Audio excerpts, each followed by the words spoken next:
आज बहुत सुंदर दिवस है, गणेश चतुर्थी। आज के दिन सारे त्यौहार प्रारंभ हो जाते हैं। ये माना जाता है कि सबसे पहले, वैसे तो ये भी माना जाता है कि जो त्योहारों का प्रारंभ है वो गुरु पूर्णिमा से हो जाता है। सबसे पहले गुरुओं की पूजा की जाती है और गुरुओं की पूजा के बाद फिर श्रावण शुरू होता है, भगवान शिव की पूजा होती है।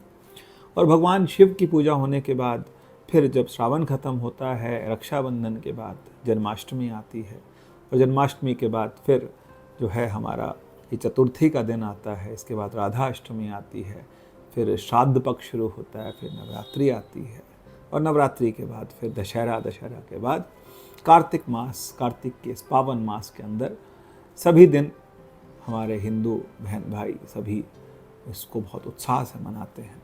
ये त्योहारों का प्रारंभ है। कुछ जन मानते हैं कि त्योहारों का जो प्रवाह है वो शुरू होता है गणेश चतुर्थी से।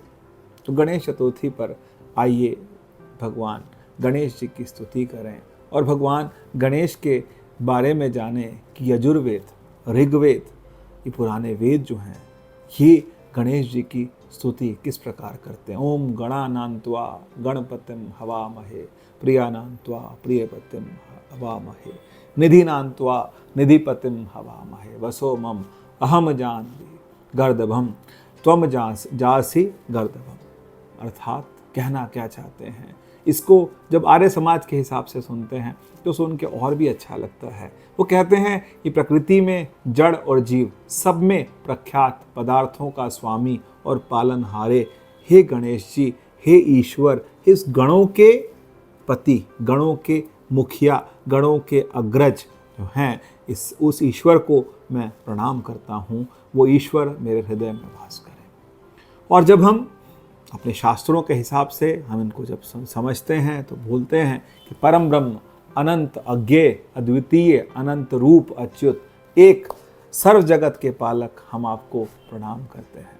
और कहा गया क्या, ओम गणानान्त्वा, गणों के पति, गणों के अग्रज, गणों के पूजनीय, गणों में मुख्य गणेश जी, प्रियानान्त्वा प्रियपतिम हवामहे, सभी, और निधिनान्त्वा, सभी निधियों के स्वामी।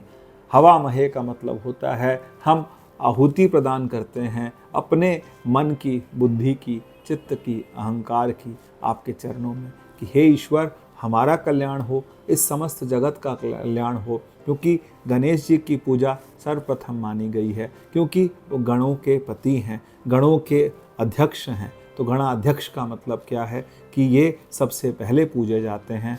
और माता पार्वती को भगवान शिव ने कहा भी था कि मैं इनके मस्तक पर, इनके शरीर पर मैं गणेश जी का या फिर मैं हाथी का जो मुख लगा रहा हूँ, इसके बाद इन्हें सबसे पहले पूजा जाएगा, सबसे ज़्यादा बुद्धिमान माना जाएगा और सबसे आगे रखा जाएगा। तो आइए भगवान के चरणों में प्रणाम करें और भगवान हम सबका कल्याण करें।